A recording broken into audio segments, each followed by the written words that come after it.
matagal na kaming authorized. Hindi lang ito ang lakad namin na nag-uniforme kami sa labas naming kampo. Every time nagkakandak kami ng March 18 anniversary, nag-uniforme kami sa labas, nagkakaroon kami ng motorcade with proper uniform. Puro sir, nung dumaan sir, hindi pa kami dito assign sir. Kaya maguro tayo sir. Yun ang problema. Bakit kayo ang nasa hindi kami pwede? Bakit pag iba pwede? Ano ang ibig sabihin yan? Sabotahe? O ano? Para magkaalaman tayo. Sa sinong gusto niyo pa sa amin sir? Para mapaliwanag sa inyo. Si Brigade. Pwede natin sa makausap si Brigade. Si Brigade Commander sir. Oo. Nakitawagan ninyo.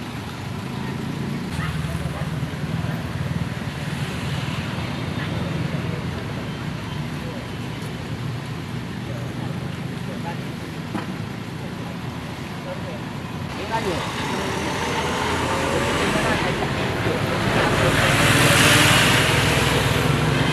Pwede sir, hindi na makausap kayo.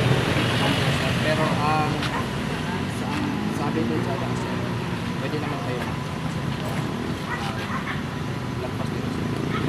Pag hindi lang suot kayo yung uniform sir. Pwede kayong bumalik sir na ganito na lang. yan sir. Parang sa inyo ba? Ano sa palagay nyo? Dadaan kayo sa kampo namin, pahubarin namin kayo ng uniform. Parang hindi magandang tignan. ganun. Andito na kami oh. Sana magkaroon ng pag-uusap tungkol dito. Pero sana nandito na kami, bigyan nyo ng konsiderasyon. Kasi lalo na may proper coordination kami. Ano sa palagay nyo? Dadaan kayo sa kampo namin sa Pulyok. Lahat ng dadaan na maris doon, pahubarin namin ng uniforme. Dahil dadaan kayo sa kampo namin. Ano sa palagay ninyo? Hindi namin i-recognize kung gano'n. Parang gano'n. Sama. Hindi pwede ito. Hindi ganun sir. Pero Tayo tapos gaganin kayo ito yun lang talaga gagawin ang sa utos amin. sa taas sir. Pwede kayong dumaan sir, pero nakasigilyan. Tawagan mo ang official ninyo. Gusto kong makausap. Yun po yung guidance niya sir. Guidance kayo lang ang gumagawa. Kailangan kung may gagawin kayong guidance kasama ang MNLF para alam namin ano ba ang mapagkasunduan natin. Hindi pwedeng ganito kayo lang. Real partnership tayo.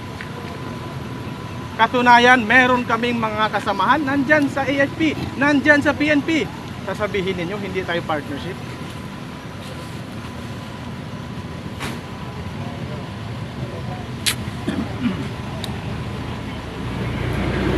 Pwede na makausap si Brigade. Wala sir, hindi ko mabigay sir. Kung ngayon naman sir. Kaya ibigay Kasi nyo kayo sa yung- akin ang contact. Sir, hindi ko Tatawagan. Sir, hindi ko pwedeng ibigay sir. Paano natin makausap si Brigade? Yan po yung guidance. Parang sabotahe itong ginagawa ninyo eh. Gusto kong kausapin ng opisyal nyo, ayaw niyo ipag-usap. Bakit? Tayo talaga yan. Hindi pa may... Hindi ba sa sa'yo? Nandiyan si Batcom? Wala po sir. Pwede makausap si Batcom?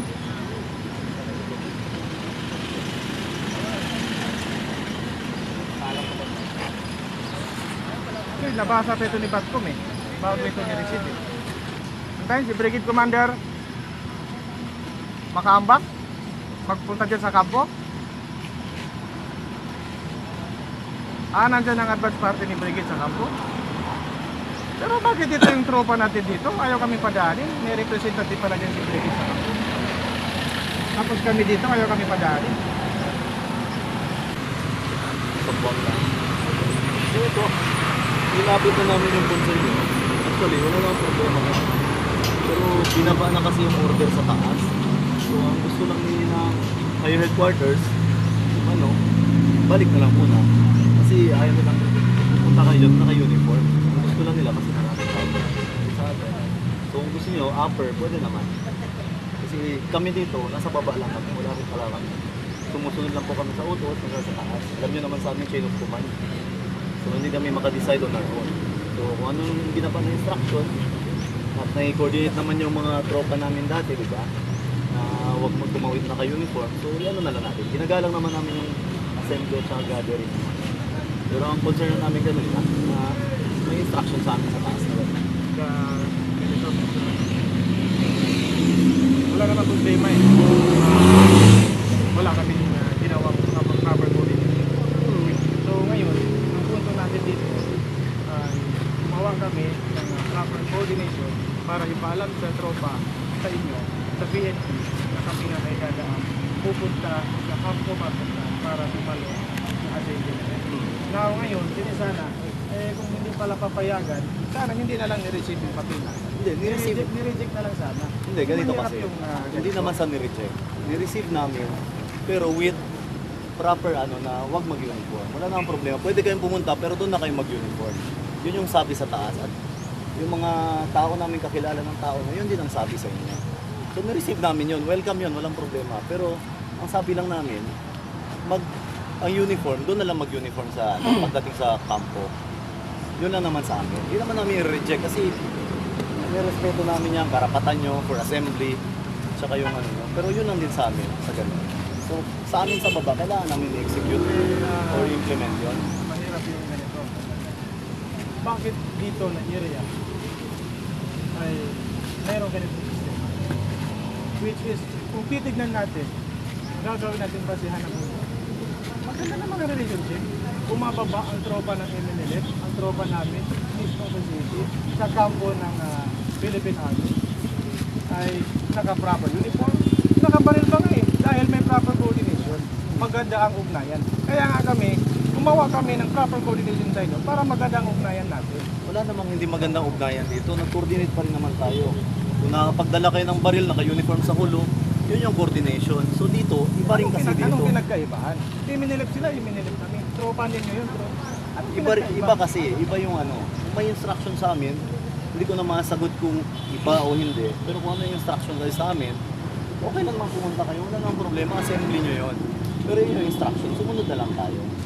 Kasi ayaw rin namin na harangin kayo basta-basta na ganito. Kung ganito, para pinaparamdam ninyo sa amin, hindi ninyo kami sinikilala.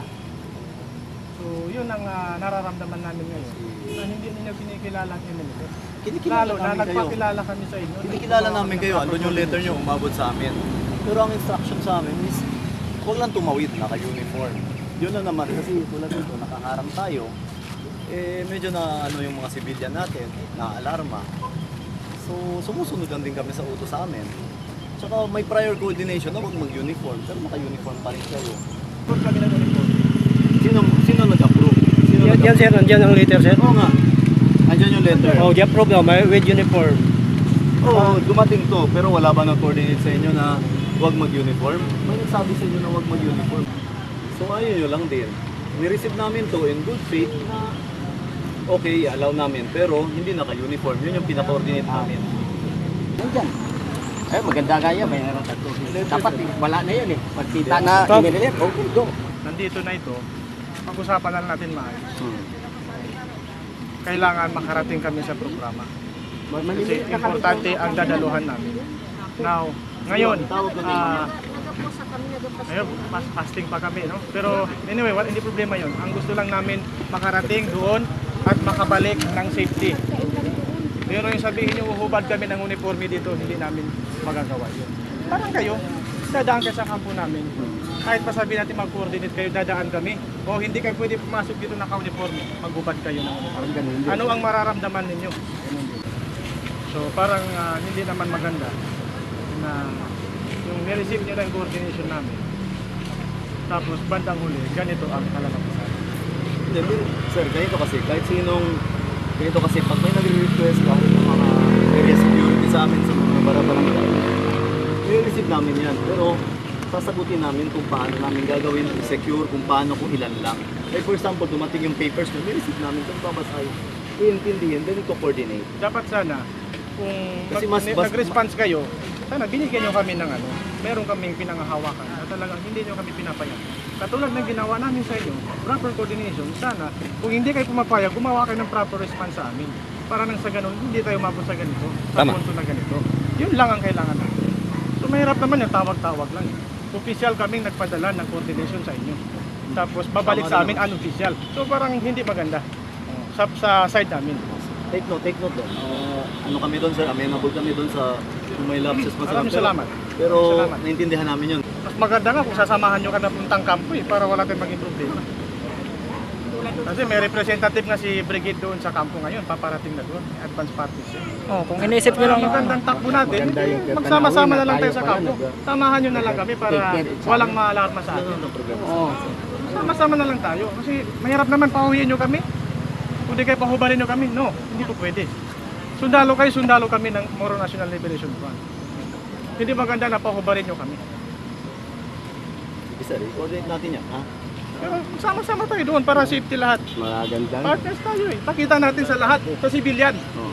na ang dalo ng Hindi ba kayo gobyerno ang ng Pilipinas kumuha at ng MNLF ay talagang real partnership.